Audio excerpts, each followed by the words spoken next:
So trust that if you're on the path, you're on the path, whether you mean to be anymore or not. You're gonna be. And your heart will open one day, and the words of Jesus will feel like, yeah, of course, because they will be your words then.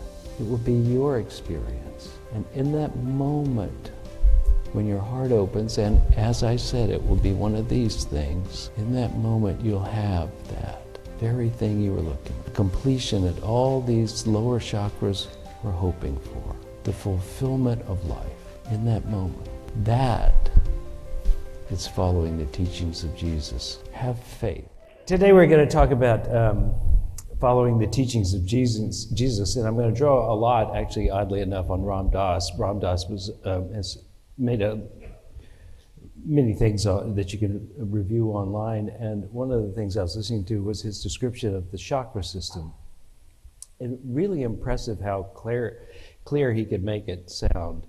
And one thing you will know if you actually tried to pay attention to your own levels of energy or the chakra system or anything that kind of defines you that is not physical, that it changes all the time. So we'll talk about this more or less like it's a stagnant stepping kind of thing, but it's really much more like this, right? So here we go. So Ram Dass uses this beautiful metaphor that the chakras, moving up the chakras in general, is like being on a river.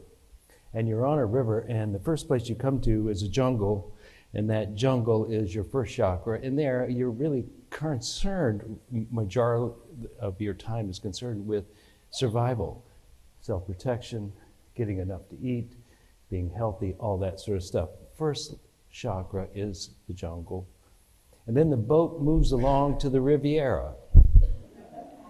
And now you're interested in pleasure. Second chakra. Good things, fun things, delicious things. The experience of physical connection, the scintillation, all that stuff. The Riviera is such a beautiful place to be. And many of us like this place. The third one is more like you went to New York City. And now it's about power. It's about accumulation. It's about the ego's non-physical aspects. Like who are you and how much control and effort do you have to put out in life to get all the things you want. The power of your personality becomes important, etc. The third chakra is we'll be interested in, did we succeed? Did we win? How much money do I have, right? Do I have power? Do I have control? Those things. Now, I don't know if any of these you can relate to, but if you're just like me, you'll go, oh yeah, survival, protection. Yeah, I get that. Desire, sex, food, appetite. I get that. Power, the presence. Can I relate to those? And you know, what Ram Dass was saying is, these are big places. Really big places when it comes to humanity. 1, 2, 3. They have 99% of the population is there. There is a little rowboat that you can get and go north from there, and not many people find it nor try it. But if you do, then you move into the heart. Now, we were talking about Jesus today and following the teachings of Jesus, and it's been said by someone who's, I cannot remember whom said it, who said that you can awaken through any area, any chakra. I don't know if that's true, but he said Jesus awoken through the heart. And that Buddha awoke through the mind. And if you kind of pay attention to the way Buddha talks, he's got numbers and lists and all that sort of stuff. It sounds very mental. And if you're trying to do what Jesus says in the heart, sometimes it's really, really helpful to go to Buddha and say, so how do you do that? Right? Because he says, forgive your neighbor. But it's like, duh, I would like to, but I hate that person, right? So how do you get out of it? Often it helps to do some other tradition. Because as most of us know, Christianity is an interesting thing. And as Gandhi said, there's absolutely nothing wrong with Christianity, just nobody's ever tried it. And so this this level that Jesus is here at the heart level. And it's part of the reason why I think Christianity did so well, is, it's still the most popular religion in the world, is because when you connect at the heart, you bind people together. When you connect in the mind, sometimes you do, but mainly it's the heart level that keeps us together. It's when our hearts are open that we feel like we belong in this world, where we feel like it's sensitive enough to feel the suffering of others, or it's tender enough to feel compassion, or it's open enough to feel the oneness with, or it's just loving everything as it is, and I have no problem with anything. When the heart opens, we have reached another level, and it really turns out, perhaps you could say, it is the object of the desire at the second chakra to come to a momentary experience of what you experience when you land in the heart and stay there. And Jesus is a great example of the heart being open. The heart being the heart of compassion, and with it came a great deal of wisdom, though it may not have broken the whole thing down into eightfold path and 4 noble truths. It comes down and it says, do the simple things, connect, love will save you, etc. On and on and on. Do unto others as you would have them do unto you. Very basic things you know in your bones when you're not so caught up in the first 3 chakras and are moving into this state in which you recognize that you and they are really part of the same thing. That when you are looking in the face of another, you are actually looking into another part of your total existence, which connects you with everything. And this image of Jesus as the great heart, almost without exception, iconoclastic pictures of Jesus. He's got his heart open and thorns around it. Have you seen that? It's a rather semi-disturbing, not one of those things like, yeah, I'll have one of those. Yeah, go ahead, split me. Put some thorns on my heart.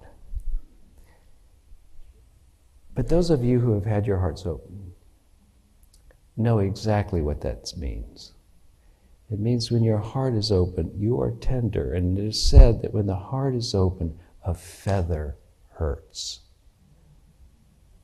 You're sensitive because you have not done the separation of yourself from other. And so you feel it when something happens in other, and you also feel it when other speaks to you in ways that hurt.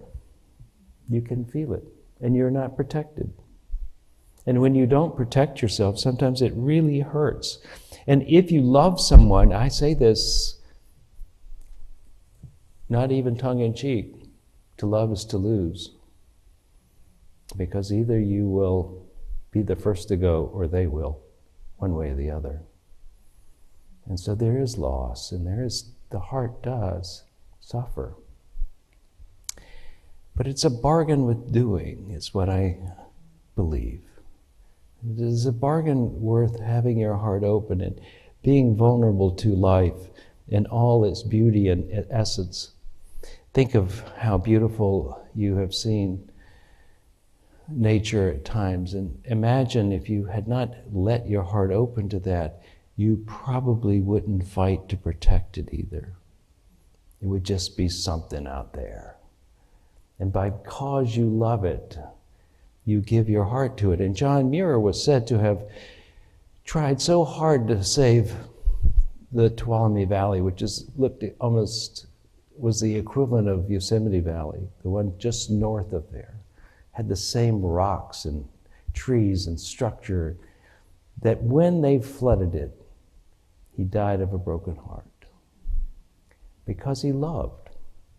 He tried very hard. He did save Yosemite, you could say, but he couldn't quite get all of it. And it more or less killed him.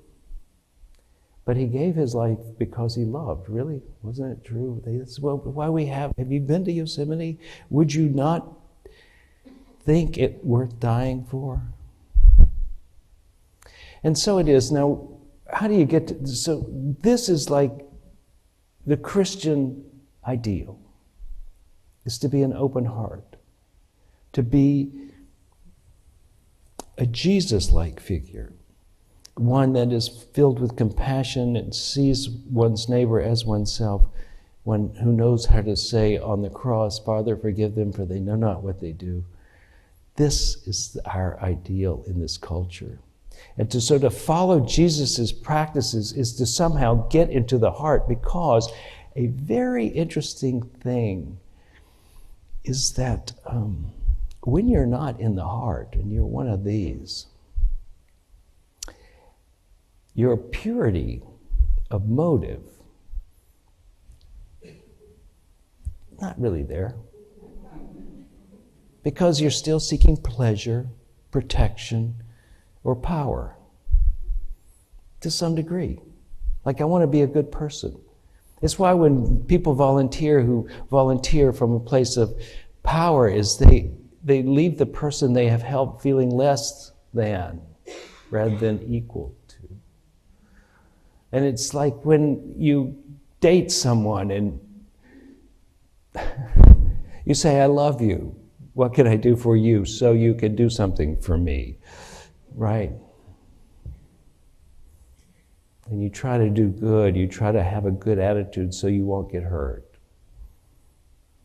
They're not actually just pure, simple things. But when you get to the heart now, it gets simple. More simple, at least. If not completely simple, if you can land in the heart and stay there, it gets much more simple. I want to read you something from the Gospel of Thomas. Y'all know the Gospel of Thomas was one of the lost Gospels that was found in Nagamati, Egypt, in the 40s, and has been translated and has caused quite a stir among the scholars.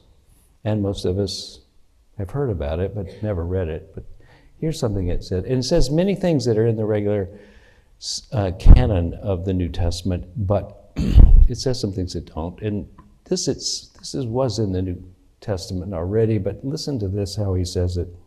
Jesus saw infants being suckled, and he said to his disciples, these little ones being suckled are like those who enter the kingdom. Now, as background, I was listening to Eckhart Tolle, and so granted, I'm trying to do a talk on Jesus, so I'm listening to Ram Dass and Eckhart Tolle. And Eckhart Tolle is saying his interpretation of the kingdom is the kingdom of heaven, meaning, which is what Jesus often called it, the kingdom of heaven is spaciousness. Now, if you think about it, when we are in the first, second, and third chakra, we're a person, a thing, a separateness. We're not space. What we are is something, right? Now, the kingdom of heaven, according to Tolle, the kingdom of heaven is spaciousness, because there was nothing more spacious that they could call on than heaven.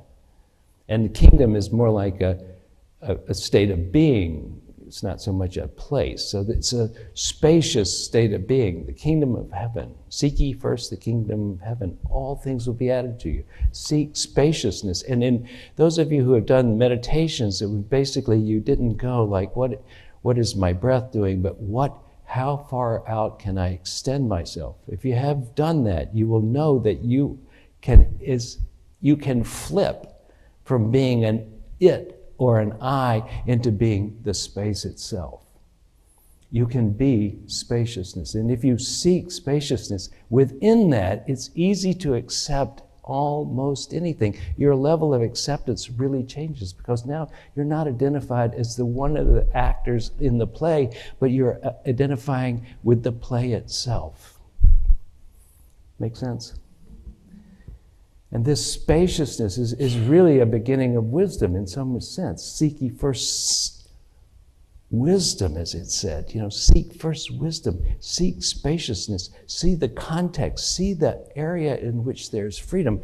Be freedom itself. Be the space and not the object. It's kind of like a Zen painting, which is more about the space and not about the object in it, right? Seek ye first the kingdom of heaven. But anyway, we're back to the little children. If you want to be like that, then that's when you'll enter the kingdom of heaven, when you suckle. Now, what is more dependent than a child that's breastfeeding?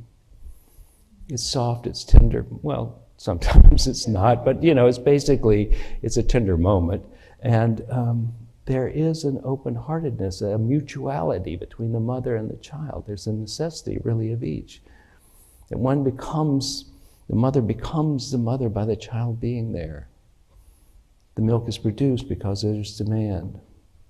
Seek ye first the kingdom, and those entering the kingdom are going to be like those who suckle.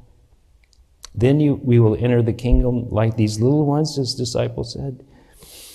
Jesus said, when you make two into one, when you make the inside like the outside, and the outside like the inside, and above like below, that is to make the male and the female into a single one, so that the male would not be the male and the female not the female. What does that sound like? When you cease to be, by the definitions you were born with, you're a boy, you're a girl. When you take on the idea that the other and the self are the same, the outer, the space, and the being inside the space are all of one thing. When you're up and your down is the same, when you live as though your heart was open, essentially, and you're not living like a separate being, or one who's seeking pleasure, or one who is trying to get power. When you're not doing that, you become open to the kingdom. And then you become like Jesus. And you can follow his teachings so much easier. You could say something like this. You could say something like this. Do not lay up for yourselves treasure on earth where moth and rust destroy and where the thieves break in and steal, or shall we say the hurricane can take over.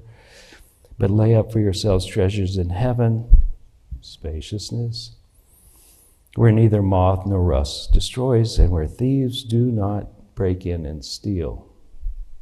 And if anything, who would have thought that the mountains would be the place where the hurricane did its destruction? We would have thought we were safe in the mountains, from hurricanes at least. The world changes. But if you lay up treasure in the transcendent aspect of yourself, the spacious aspect of yourself, the one that is not solely identified with this body, when you lay up treasure for that, then when the seas change, you have something to land on. No one can serve two masters, for he will either hate one and love the other, or he will be devoted to one and despise the other. You cannot serve God and money, although I have often tried. I'm a pro at doing both.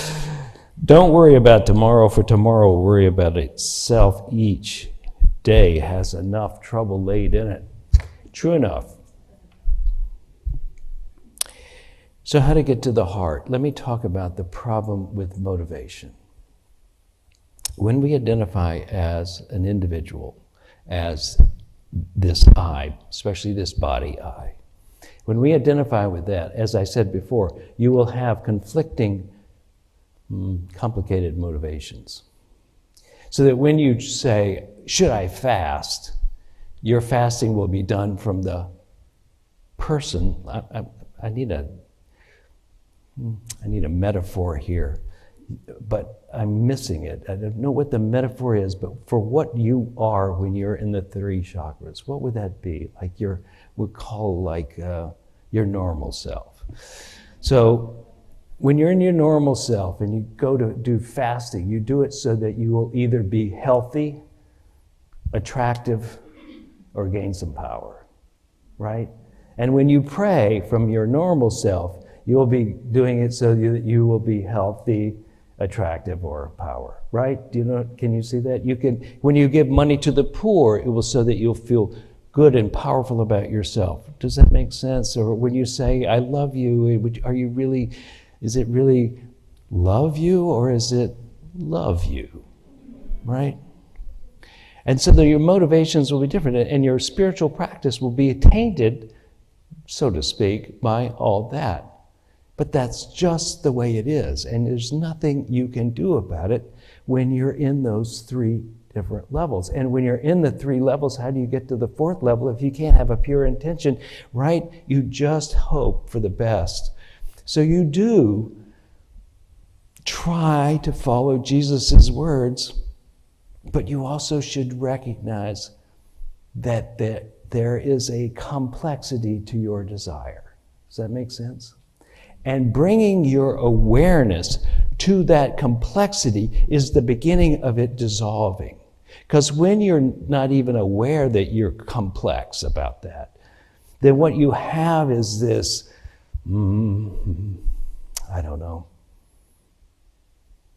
You have a barrier between you and moving to the next level because you keep bringing that with you to the task of awakening. And so our good fortune and bad fortune is once this kick starts, once you start on the spiritual path, you can go and try to leave it, but it never leaves you. And over time, it will find a path, a way for you to get there. And now one of the weird and unpleasant ideas that I think is true for me is that one of the ways it gets you there is to say, well, you know, all that stuff you wanted, I'm taking it from you. Try it without it, right? How many of us have lost severely and in that loss gone, whoa, I get it, right? You've chosen to be on the path. All I can say is bring awareness to what your path is. That is your safety net. Not that you will be spared from life's changes. Think of those people in the mountains. They have not been spared. And there were some good people up there, right? But think also what it is for us to do. That we can look like, oh, we can look, well, I wonder what their karma was. Oh, God. Or, how can I make money on it? Or, you can run. But if we come to our hearts, we know we will find a way to meet that moment with compassion and to be of service. And it may be that we actually can take one more step toward our own awakening by being of service to others, right? And seeing their suffering as our suffering. And recognizing that we're all in this dynamic world because we take this spacious kingdom of heaven point of view. We bring all people in, and they are us now. And that's how we approach the world. So trust that if you're on the path, you're on the path, whether you mean to be anymore or not. You're going to be. And your heart will open one day, and the words of Jesus will feel like, oh yeah, of course. Because they will be your words then. It will be your experience. And in that moment, when your heart opens, and as I said, it will be one of these things, in that moment you'll have that very thing you were looking for. The completion that all these lower chakras were hoping for. The fulfillment of life in that moment. That It's following the teachings of Jesus. Have faith.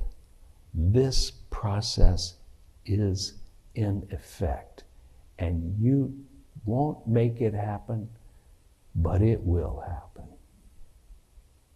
Let us pray.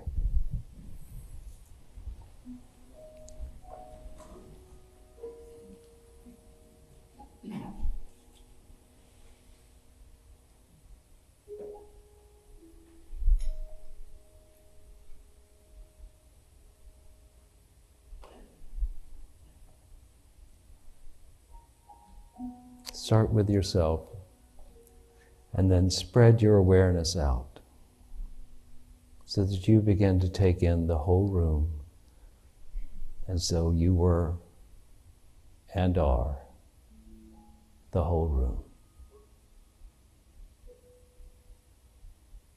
Your space for all that is happening,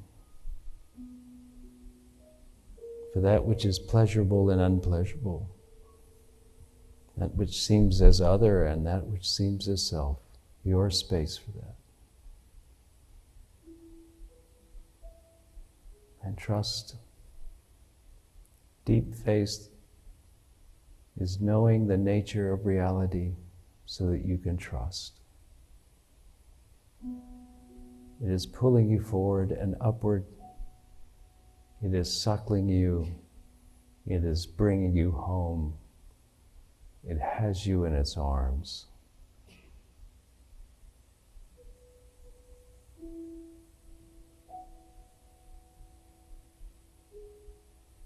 Let us seek and find. And so it is. Amen. I hope you got something out of today's service. We intend to bring you things that will help you in your life become more of who you want to be, give you the freedom of forgiveness and the hope of expectancy that your life will unfold in a way that brings you joy, happiness, and is a contribution to the world. If you would like to contribute to this ministry, please go to unitytriangle.org, hit the donate button, and it will lead you into an easy way of doing that. We thank you for your attention and look forward to seeing you again here.